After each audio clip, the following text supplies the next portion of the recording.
Hello, my friend.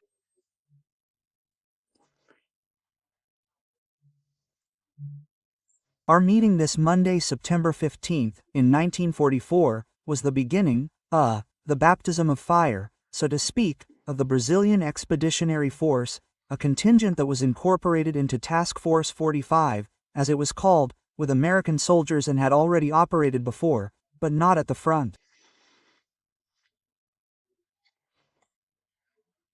Well, the engineers, by the way, were already there at the front, right? The engineers dismantled, dynamited bridges, built Bailey bridges, removed Minas from the road. Well, on September 6th, the Brazilians surprised the Americans. There came a point after Monte Castello, after Montese, that General Quittenberger said the Brazilians were showing the Allied troops how to take the city. It was during the capture of Montese. We have a hero from Montese here in Brasília. He's 108 years old, Lieutenant Colonel Nestor. Well, I've already interviewed him. He told me about his exploits. My God. That little size. He said he was looking at the tall ones, as he said, Germans. I said, wow, I took all those prisoners, didn't I? He even fought hand to hand. He's a hero back in Montese. Well, here's the record so we can follow a Brazilian story that we generally don't learn in school, unfortunately, right? Hey, I know why.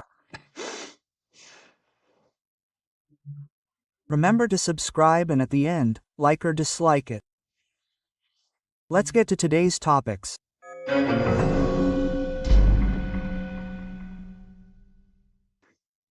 Today's very first topic.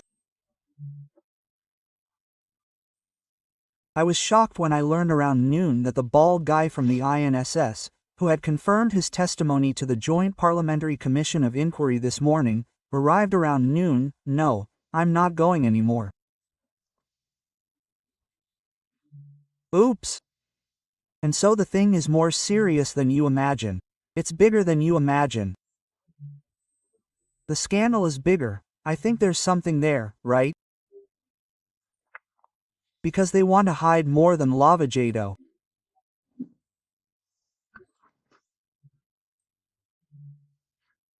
And of course, because the victims are millions of elderly people and children with very serious illnesses to the point of being Social Security beneficiaries.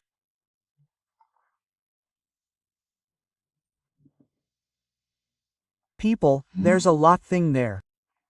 His last-minute refusal. He wanted it.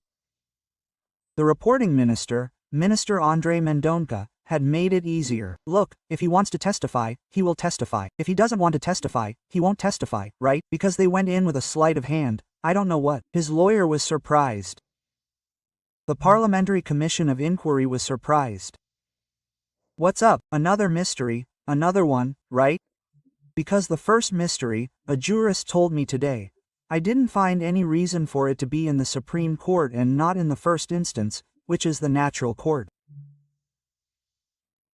Does anyone not trust the first instance of the federal court?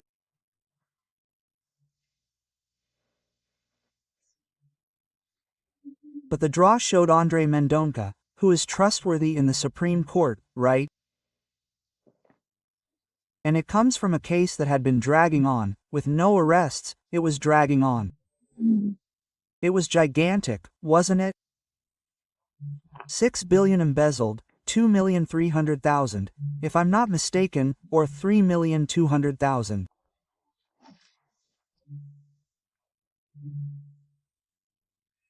But well, a huge number of elderly men and women and children with mental retardation with, brain problems, muscular problems, very serious illnesses, whose names were used, according to the Senator and ISCI Lucas, to obtain a payroll loan.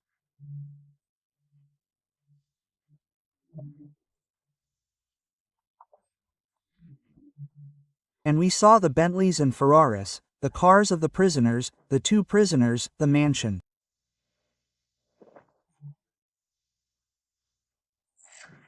What happened? Why? Why did it take so long? Why did Minister Toffel request the 9 investigations from the federal police? Why? What's going on?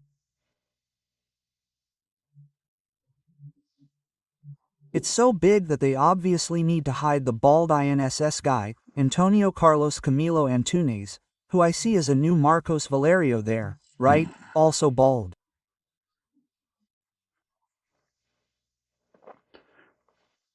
What did he want to say, that he didn't say at the last minute? Was it Adelio Bispo who threatened him? He's just being symbolic. I think that's great. Of course, I don't expect the media, supported by our tax dollars, to provoke anything. By the way, you've already noticed, right? Because there's this whole campaign against social media. Social media, the origin of hate, hateful message. No, wait, calm down. No, social media is uncontrollable. Traditional conservative media is controllable. It's just that it's in a bad way, because advertisers have already seen that they lost their audience, because the information wasn't getting out all the time, it's getting out on social media. People went to social media and so did advertisers. So they're dependent on the state, right? It's become kind of the official press and will lose even more audience. Of course, the official press doesn't invest in this, just like the gigantic scale of this corruption scheme, which obviously this bald guy from the INSS isn't an INSS employee.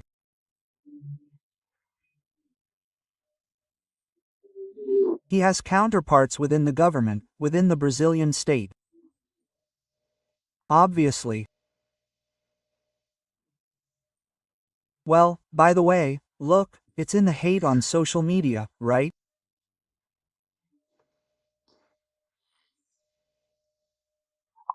Well, Marco Rubio is announcing that after his conviction he's in Israel talking to Netanyahu, but he was interviewed by Fox News.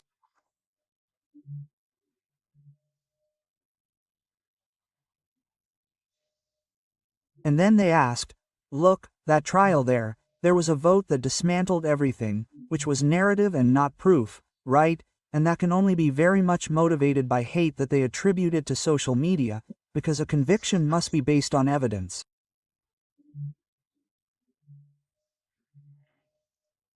As career judge Luis Fuxas said, a conviction can only be based on evidence. Then Marco Rubio said on Fox News, the rule of law in Brazil is disintegrating. Therefore, there will be a response from the United States. We will have some announcements next week or soon after about additional measures we intend to take.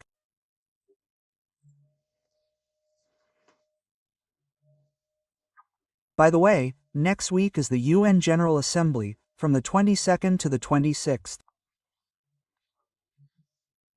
It's the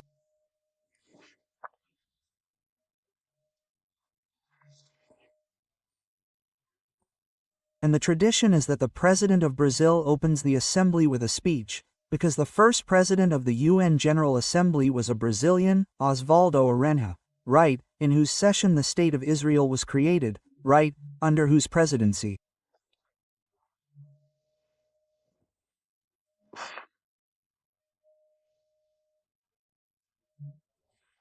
And they lack visas to complete Lula's entourage.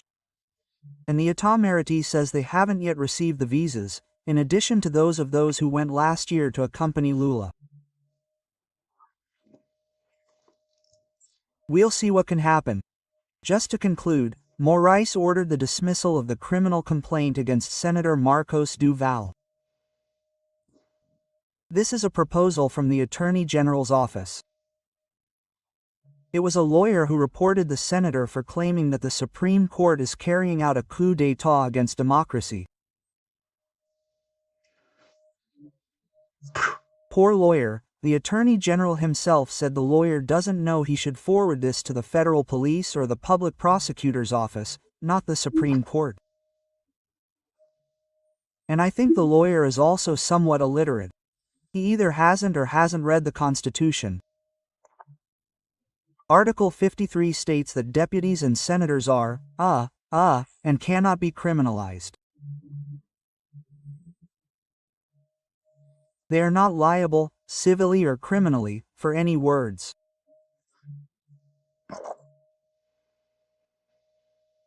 Or he doesn't believe in the Constitution. I assume he swore to uphold the Constitution when he received his OAB registration, which is a disgrace in Brasília. Alexandre Garcia.